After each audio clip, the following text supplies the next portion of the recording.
এক ভাইকে জিজ্ঞেস করা হয়েছে, হুজুর মৃত ব্যক্তি যখন কেউ মারা যায় তার জন্য খাবার আয়োজন করা জায়েজ কিনা? তো আল্লাহর আলেম, ভালো আলেম, তিনি বলছেন হ্যাঁ যাবে, যদি মৃত ব্যক্তির কবরে আযাব দিতে চান। জোরে বলেন নাউযুবিল্লাহ। আমার ভাইয়েরা, এখন আমরা জিজ্ঞেস করলাম হুজুর দলিল কি? হুজুর দলিল দিলেন, রাসূল সাল্লাল্লাহু আলাইহি ওয়াসাল্লাম বলেছেন, হাদিস সহিহ, নবী বলেছেন ওয়া ইন্নাল মাইয়িতা লিয়ুআযাবু ফি কবরিহি বিমা নিহা আলাইহি। মৃত ব্যক্তি কবরে আযাব পায় নিয়াহাতের কারণে। জীবিত মানুষ যে নিয়াহাত করে, আরবিতে কি বলা হয়? নিয়াহাত। নিয়াহাতের কারণে মৃত ব্যক্তি কবরে আযাব পায়। নিয়াহাত কি জিনিস আমরা ব্যাখ্যা জানি, অর্থ জানি। নিয়াহাত হচ্ছে আল বুকা, কান্নাকাটি করা। কেউ মারা গেলে এমনিতে কাঁদা যাবে, কিন্তু বিশেষ কান্না, যেই কান্নার মধ্যে পর্দা পুশিদা নাই, যেই কান্নার ভিতরে চিল্লা চিল্লি আছে, যেই কান্নার ভিতরে অঙ্গ প্রত্যঙ্গকে বিকৃত করা আছে, যেই কান্নার ভিতরে জামা কাপড় ছিঁড়ে ফেলা আছে, একটা স্পেশাল রকমের কান্না যদি কেউ কাঁদে, মৃত ব্যক্তির কবরে আল্লাহ কি দিবেন? আযাব দিবেন। এজন্য কেউ মারা গেলে হই হুল্লোড় করে বেপরদা হয়ে কান্দাকাটি করা যাবে। আমি আরেকটু ভাবলাম, আমি খুব অবাক হলাম, একজন বড় আলেম যখন বলেছেন মৃত ব্যক্তির কবরে এই হাদিস দিয়ে দলিল দিয়েছেন আযাব হয়, আমি খুঁজলাম যে আসলে দলিলটা তিনি এত হালকা মানুষ তো তিনি না, একটু বড় মাপের মানুষ, উনি কি জন্য দলিলটা দিলেন? আমি হাদিসের অনেক ব্যাখ্যা খুঁজে দেখলাম যে সাহাবায়ে কেরামদের মধ্যে অনেকে বলতেন, ভালো মতো শুনবেন, অনেক সাহাবী বলতেন কুন্না নাউদ্দু আল আকলা আত-তাআমা মিনান নিয়াহা, আমরা অনেকে খাবার তৈরি করা, রান্না বান্না করা, মৃত ব্যক্তি মারা গেলে রান্না বান্না করা, এগুলোকে নিয়াহাত বা কান্নাকাটির অন্তর্ভুক্ত মনে করতাম। তো হুজুরের প্রতি শ্রদ্ধা একটু বাড়লো আমার, ভাবলাম হুজুর তো একটু গবেষণা করেই মনে হয় কথা কম, কিন্তু আরেকটু যখন পড়লাম দেখলাম যে না, হুজুর একটা শুভঙ্করের ফাঁকি দিয়েছেন। কি ফাঁকি? সেটা হলো যে আরব দেশে যখন কোনো ব্যক্তি মারা যেত, তখন মৃত ব্যক্তির আত্মীয় স্বজনরা কান্নাকাটি করতে করতে টায়ার্ড হয়ে যেত।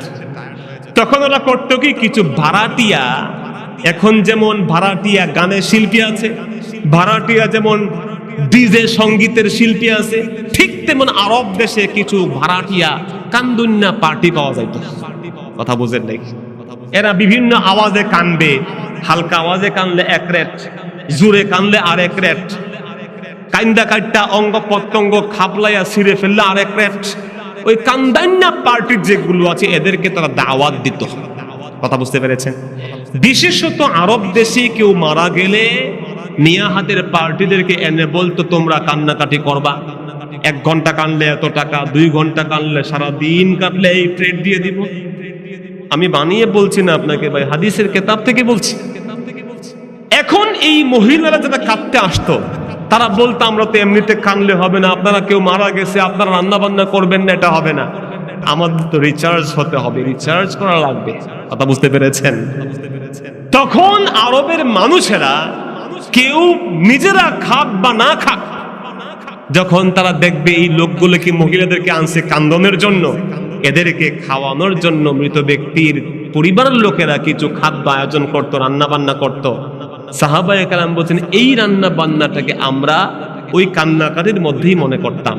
কি সাহাবীদের কথা কি ভুল ছিল? জোরে বলেন। কিন্তু সম্মানিত আলেম এই কথাটা বুঝেন নাই। তিনি মনে করেছেন যে মৃত ব্যক্তি যখন কেউ মারা যায়, তার সন্তানরা যদি 3 দিন 4 দিন পরে, 40 দিন পরে, 42 দিন পরে, 30 দিন পরে গরিব মানুষদেরকে নিয়ে, বাবা ধনী লোক ছিলেন, বাবা অনেক অঢেল সম্পত্তি রেখে গেছেন, যদি স্বেচ্ছায় খাওয়ান, স্বেচ্ছায় কারো প্রেসারে পড়ে না, স্বেচ্ছায় যে আমি আমার আব্বার ইসালে সওয়াবের নিয়তে কিছু গরিব মিসকিনদেরকে ডেকে খাওয়াবো, এই খাওয়াটা আর ওই যে কান্দন্না পার্টিদের খাওয়া কি এক? আপনার বিবেক আছে যুবক, আমি বলছি না তুমি বাবা মরে গেলে কাউকে খাওয়াও, এবং আপনাদেরও সমস্যা আছে। আমরা যারা জনগণ, আমাদেরও সমস্যা কি জানেন? আমরা মনে করি কি, অনেকে যারা আমরা গ্রামগঞ্জে আছি, কেউ মরলেই বুঝি একটা জবাব খাওয়াইন লাগবে। কথা বুঝছেন না?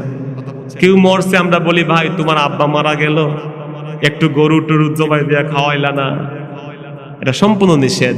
যদি আপনি আবশ্যক মনে করেন, যদি আপনি প্রেসার ক্রিয়েট করেন, তাহলে এটা বেদাত হবে। 40 দিনেই খাওয়াতে হবে, এর একদিন 1 সেকেন্ড আগে পরে না বেদাত হবে। ভাই আমার কথাটা বুঝতে পেরেছেন আপনারা? এজন্য আমরা যেন উভয়টাকে সমন্বয় করে কথা বলি। দলিল যখন দিব বুঝে শুনে যেন দেই।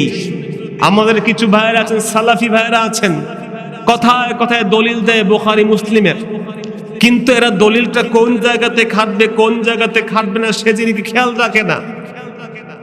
আল্লাহ রাসূল সাল্লাল্লাহু আলাইহি ওয়াসাল্লামের হাদিস শুধু পড়লেই হবে না, ব্যাখ্যা বিশ্লেষণ সহ আপনি আমল করবেন।